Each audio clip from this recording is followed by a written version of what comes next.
Hello, this is episode 4 of the H2H Sales Automation Podcast on how to grow in challenging times. Let's build a business based on H2H, not B2B, but human-to-human sales and marketing automation. A human approach is the only one that sells.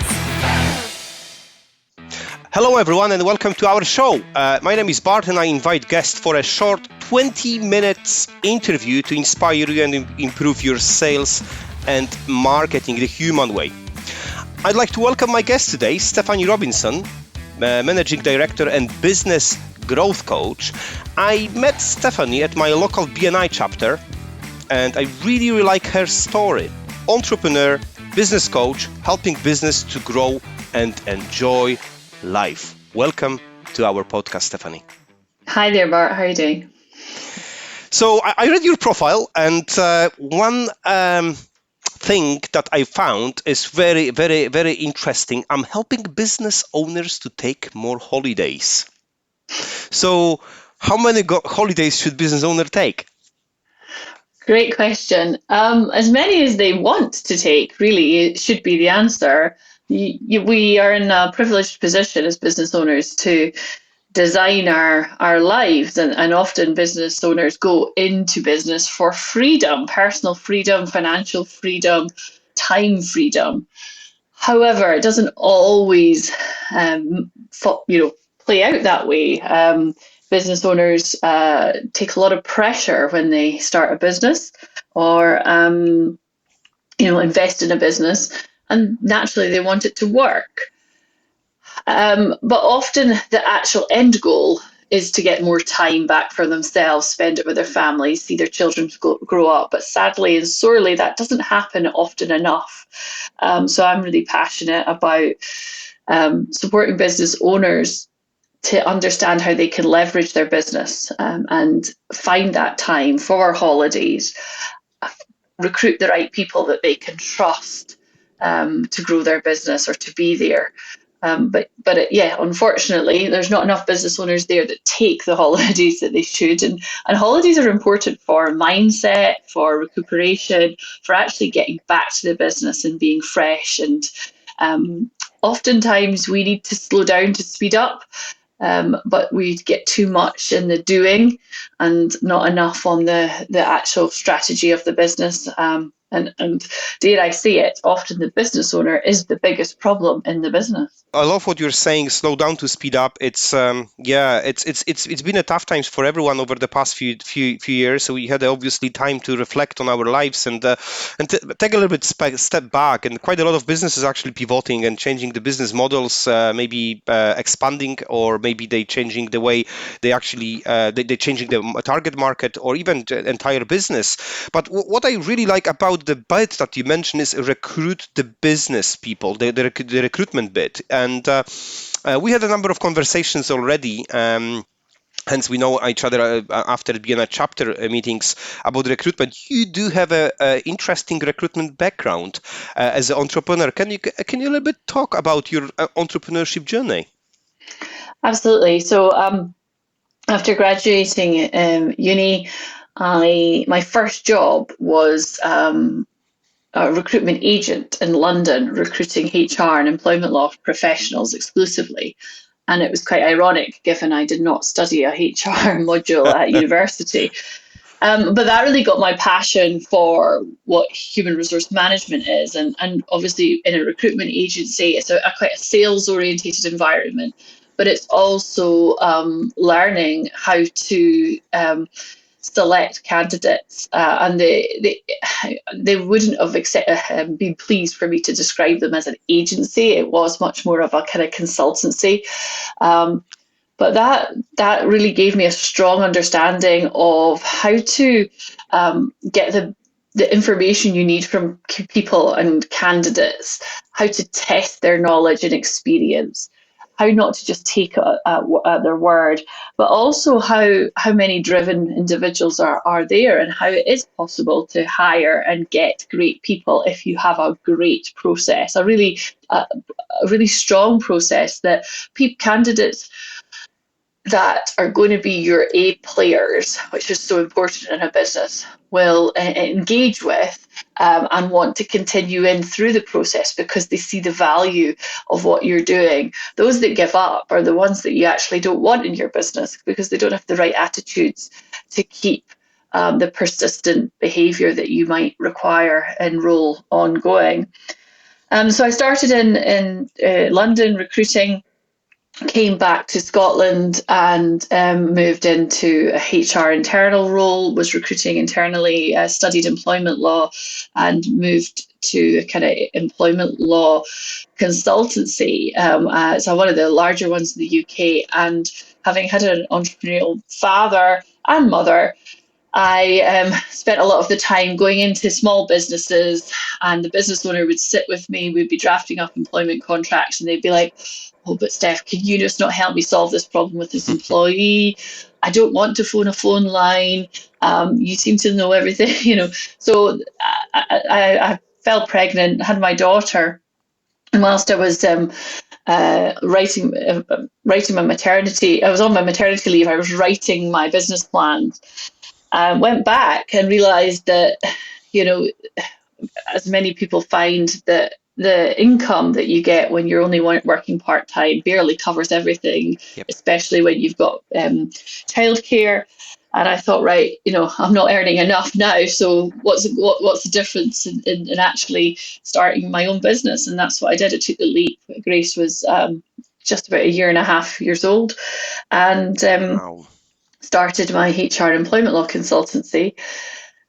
And I loved it. It was like any business, it had its ups and downs. We had great times and not so great times. But I learned and I continued to grow the business. There definitely was a market for the employer that needed HR and employment law support, hands-on, and really strong problem-solving solutions in consultancy, and that's what we were.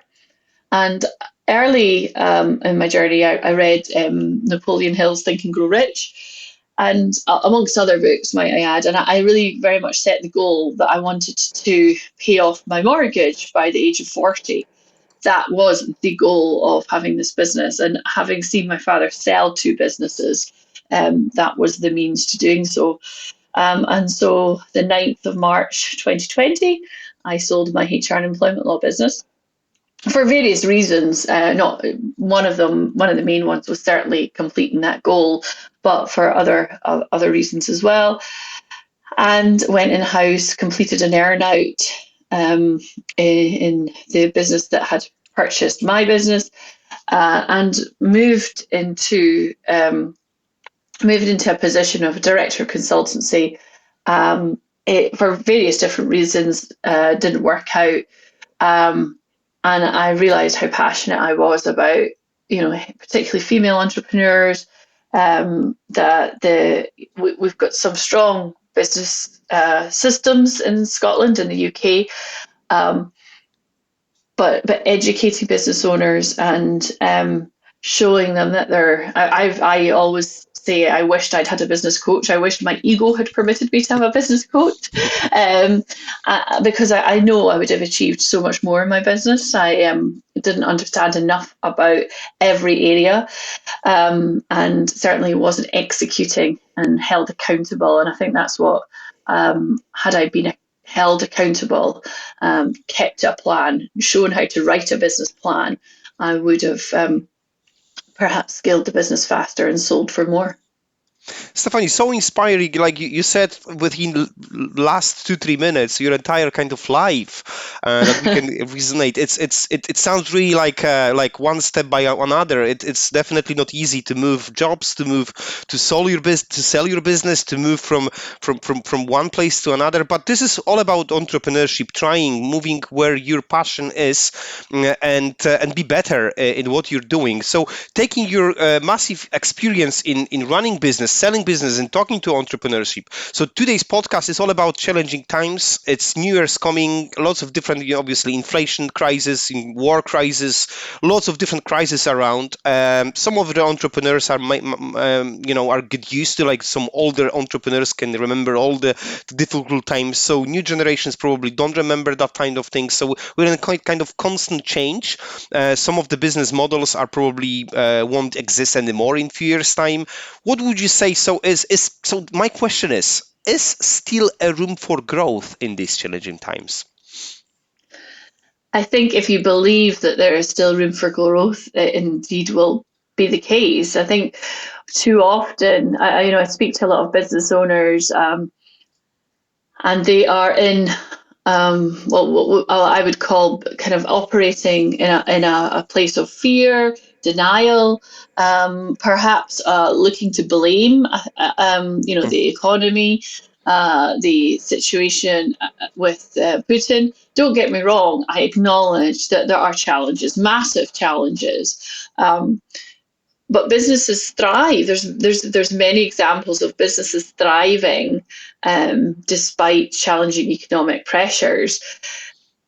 And that when you look and analyze a lot of these businesses that have thrived in those challenging times, it goes back down to the business owner's mindset. It's their approach. They're saying that I'm not going to let the economy, I'm not going to let the news, I'm not going to let my depressing kind of partner or the person that's in my ear get the better of me. I believe that I can find a way to move this business forward and continue to make sales as other businesses do.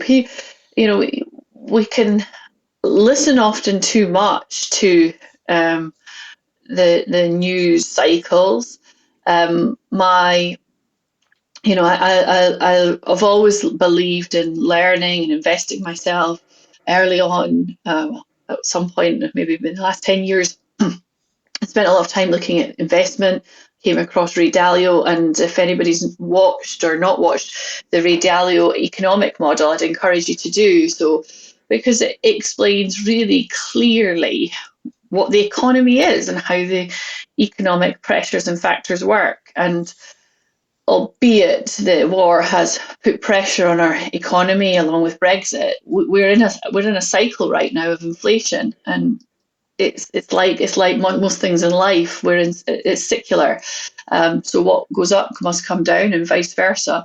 And we're trying. The economy is putting prices on pressure right now because it's the redistribution of wealth. And when you understand these things, you understand that where it might be a bit tighter right now, there will be periods where it's looser, and you need to be in a position in those tight places to operate on the principles that your business needs in those tighter periods, but also able to exploit and be ready, positioned well when the economy loosens up again and spending increases. I really like the last part. Be ready for a boom, basically. After each single depression or whatever recession, there is always the good part that is coming, and what we can do definitely as entrepreneurs to look at for new opportunities, maybe even find the business that we never thought that we'll be investing in. So that's really, really bold and mindset. I really like it, and I think what I would add is to your conversation is talk to people who do whose mindset is right, whose mindset is aligned with your mindset, whose positive mindset, who people surround yourself with the people who believe they can help each other. And I think we're coming up to the community bit and a little bit of BNI. When we met, we have a really, really strong community at BNI. And one of the interesting rules that we are following is know, like, trust.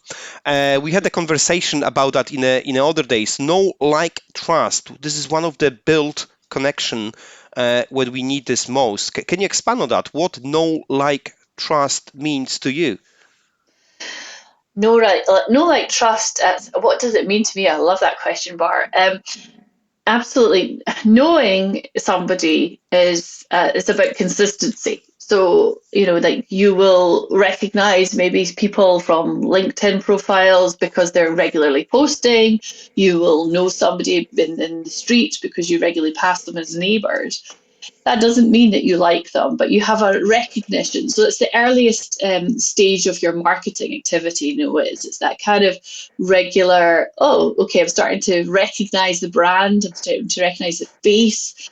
Like is something beyond that. Like is a decision. So no is quite passive.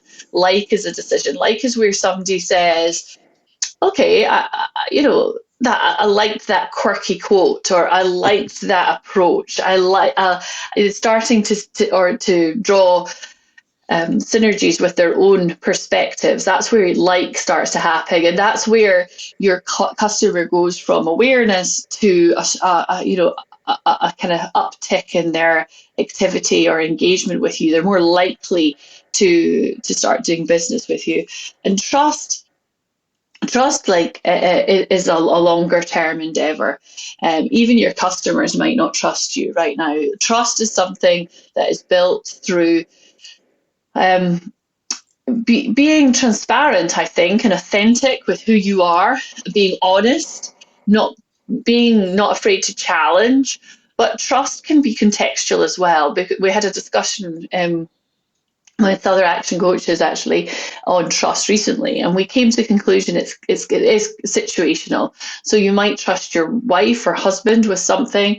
You might trust a couple of your employees with your finances, your bank statements, but the things you might trust your wife and husband with might not be the same things that you would trust your close employees. So I think trust in this sense, which is marketing, is where people are believing that a transaction that you potentially offer, or a sale, is going to be fulfilling, and that they have enough trust to engage in a relationship with you at that stage.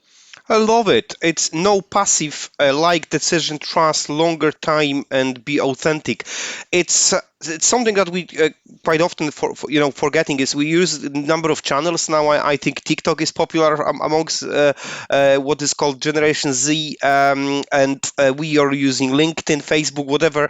But what I always look at is a lack of authenticity, as quite a lot of people who are building a relationship based on some assumptions or content that probably is not designed to the people that should build the trust. And this is all about trust of just basically taking that phone calls or meeting that person and building that relationship that will work for everyone. It doesn't mean that trust will be built quickly. It will take time to build it up, but eventually, if tough times are coming, we will be coming to the networks to build the trust with the people who trust us. I'm glad you actually raised this. Really, really good. Thank you very much for sharing that. It's approaching 20 minutes listening, and thank you very much, everyone, to listen our podcast. One of the final questions is, so bigger mistakes. So we're talking about what we should do, but now bigger mistake business owners are making at the moment, and maybe what they could do to be better at that. Biggest mistake that you talk to loads of business owners. Tell us a little bit more kind of mistake that you recently seen with your clients. One of the biggest mistakes is not having a plan and not being clear on the destination at a kind of maybe an incremental level.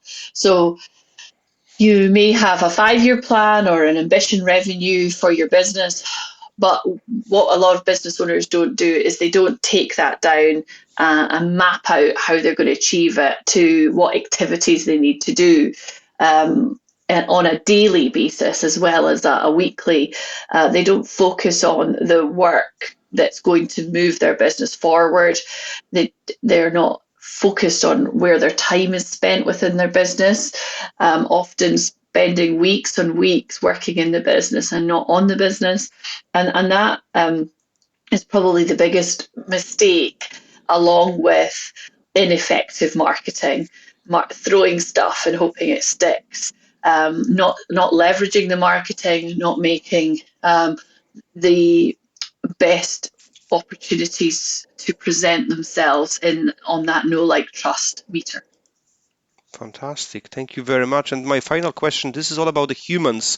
So, and human approach for sales. And you talk quite a lot of things about the human approach, but what is how to sell, how would you sell like a human? What would be the one or two ingredients of you as a entrepreneur who is also sales manager, sales director of the business? How to say like a human? So I think when you're service delivery is about showing that authentic spirit, isn't it? So talking about values is really key, about why as a business, what you care about.